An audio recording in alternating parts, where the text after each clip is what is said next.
পারো না, আমি সেই জন্য তোমার এই কাজের সহযোগিতার জন্য আমি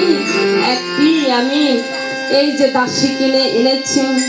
তোমার যত কাজ আছে এই দাসী তোমাকে করে দিবে। আর এদিকে দাসী এই যে ব্রাহ্মণের গৃহ কর্ম করে, আর ব্রাহ্মণে দাসীকে যে খাবার দেয় ওই খাওয়ার থেকে দাসী তার সন্তানকে খেতে দেয়। আর এদিকে মুনি ঠাকুর এসে তখন এই যে বিশ্বামিত্র তখন এই যে হরিশ্চন্দ্রকে কহিতে লাগলো, হরিশ্চন্দ্র তোমার তো আরো 3 কোটি সোনা আছে দানের দক্ষিণা, তুমি কখন দিবে? আর এদিকে তখন রাজা হরিশ্চন্দ্র এই বারাণসী এই যে কাশিরাম বাজারে গিয়ে সেইখানে কহিতে লাগলেন, আজকে আমি এই কাশিরাম এই বাজারে আমি আজকে আমাকে বিক্রি করে দেব। তখন এই যে চিৎকার করে করে ডাকিতে লাগলেন, কে আছো এই নকর নিবে, কে আছো এই নকর নিবে? আর এইদিকে একজন কম এসে তখন তাকে কহিতে লাগলেন, ও হে পুরুষরতন, তোমার এই নকরের মূল্য কতি ককাঞ্চন? ওগো মিথ্যা নাহি জানি প্রবঞ্চনা, আমি এই নকরের মূল্য হলো 3 কোটি সোনা। ঠিক আছে, আমি তোমাকে ক্রয় করে নিলাম, তবে তোমার কি কাজ তুমি জানো? আমার এই বারাণসীর তীরে যে শ্মশান আছে তুমি সেইখানে মরা পড়াইবে, এক মরা পড়াইতে তুমি 50 পাউন্ড করে নেবে। আর আমার শুকরের পাল আছে, আমার সেই শুকরের পাল তুমি দেখাশোনা করবে, আর শুকরের তুমি মলমূত্র পরিষ্কার করবে। আমি সব করতে পারবো, তবে আমি শুকরের মলমূত্র পরিষ্কার করতে পারবো না। কারণ আমার এই 2 হস্ত দিয়ে আমি কত দান দক্ষিণা করেছি, কত পুণ্য কর্ম করেছি, আমি এই হস্ত দিয়ে কেমন করে আমি এই শুকরের মলমূত্র পরিষ্কার করব? শাস্ত্রে লেখা আছে, যে নিকটে থাকিয়া গীতার অর্থ শ্রবণ করে না সে বারবার শুকর হইয়া জন্মগ্রহণ করে। শুকর হলো একটি নিকৃষ্ট প্রাণী, আমার দ্বারা সম্ভব হবে না। ঠিক আছে, তোমাকে শুকরের মলমূত্র পরিষ্কার করিতে হবে না। আর এদিকে এই 3 কোটি সোনা বিক্রি করে এই 7 কোটি সোনা এই বিশ্বামিত্রের কাছে নিয়ে দিলেন। আর বিশ্বামিত্র বিপাকে পড়ে গেল। বিশ্বামিত্র বিপাকে পড়ে গেল, কারণ সে ধ্যান করতে পারে না, এই যে যাগযজ্ঞ করতে পারে না, সে কেমন করে করবে? সে তো রাজ্য নিয়ে ব্যস্ত।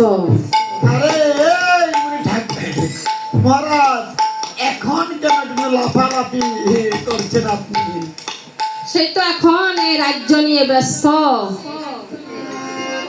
সে তো এই যে রাজা হরিশ্চন্দ্রের কাছ থেকে রাজ্য নিয়ে এখন সে বিপাকে পড়েছে। ও এবার ভাগে পড়েছে কলে, এবার ভাগ পড়েছে কলে, ও এবার ভাগ পড়েছে কলে,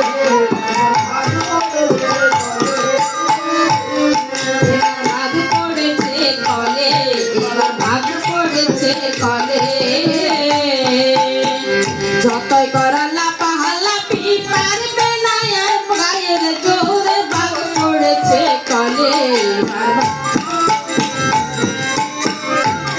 আরে চোখের মুখে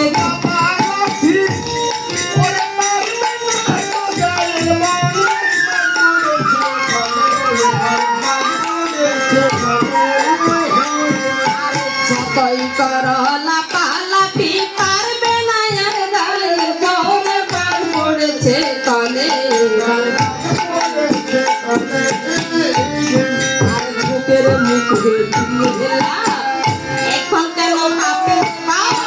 শোকের মুখে দিয়ে লাভ, এখন কেন বাপের আর শোকের মুখে দিয়ে লাভ, এখন কেন বাপের বাপ এখন যেন বাপের বাপ আরে যত কর লাফালাফি পারবে না আর গায়ের জোরে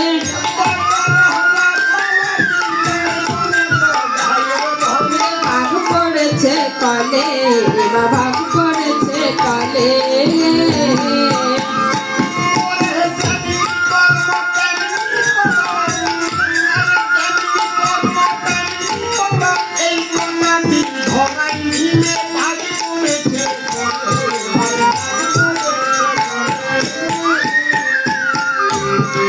আর এদিকে ব্রাহ্মণের গৃহে সব্বা ব্রাহ্মণের গৃহে সব্বা যখন দিন দিন শুকিয়ে যাচ্ছে, ব্রাহ্মণের নজরে পড়লো আমি কেমন দাসী এই বাজার থেকে কিনে এনেছিলাম, আজকে এই দাসীর কি অবস্থা হলো। মা যতক্ষণ পর্যন্ত সন্তানের উদর পূর্ণ না হয় মা ততক্ষণ পর্যন্ত সন্তানকে দেয়, বরং মা এক মুষ্টি অন্ন সে কম গ্রহণ করে। এভাবে একদিন, 2 দিন, 3 দিন, অনেক দিন যখন কেটে গেল, মা দিনের দিন শুকিয়ে যাচ্ছে। ব্রাহ্মণ তখন তার হৃদয় কেঁদে উঠল। ব্রাহ্মণ বললেন, গো দাসী, আজ থেকে তুমি তোমার পুত্রকে তোমার খাওয়ার থেকে খাবার দিতে হবে না, তাহলে আমার এই পুত্র না খেয়ে মরে যাবে, আমার এই পুত্র কেমন করে সে বাঁচবে। ওগো দাসী, তোমার এই পুত্র কেমন করে বাঁচবে তুমি জানো? আমার এই যে একটি মন্দির আছে, আমি প্রতিনিয়ত আমার এই ইষ্টদেবীর আমি পূজা করি, তার সেখানে অনেক ফুল লাগে। তোমার এই পুত্র প্রত্যেক দিন আমার এই পূজার জন্য ফুল দিয়ে আসবে, আমি তাকে সেই তার পরিমাণ আমি তাকে খাদ্য দেব। আর এদিকে এই রুহিদাস সেই যে বন থেকে প্রত্যেক দিন ফুল নিয়ে আসেন, আজকে যখন সে মায়ের সাথে শয়ন মন্দিরে গিয়ে মার সাথে যখন সে নিদ্রা যাচ্ছে, মা স্বপ্নে দেখলো আগামী করলো যদি রুহিদাস বনে যায়, তাকে ফুল তুলতে গেলে সাপে তাকে দংশন করবে। এই মায়ের স্বপ্ন যখন দেখলেন, পুত্রকে তখন কহিতে লাগলেন, ওরে বাবা, তুমি আর ফুল তুলিতে যেও না।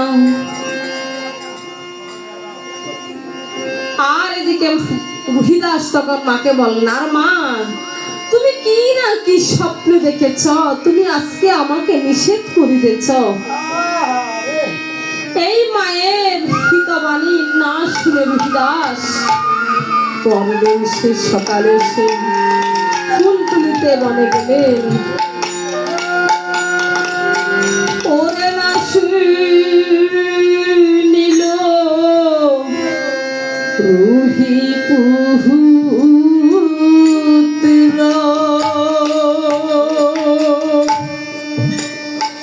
ও মায়ের হিতবাণী,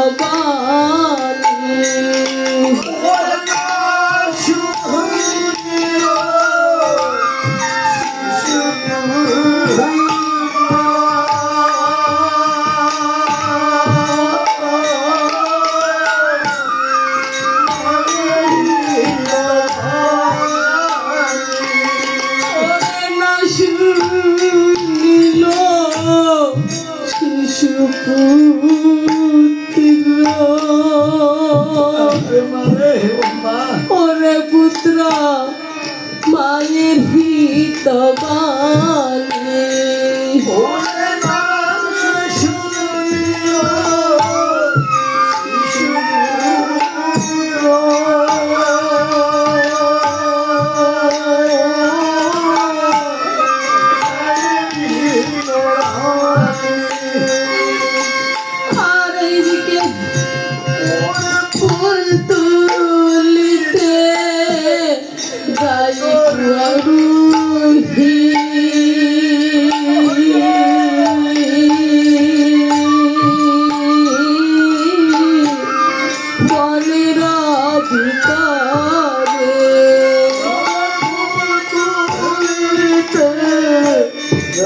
আজ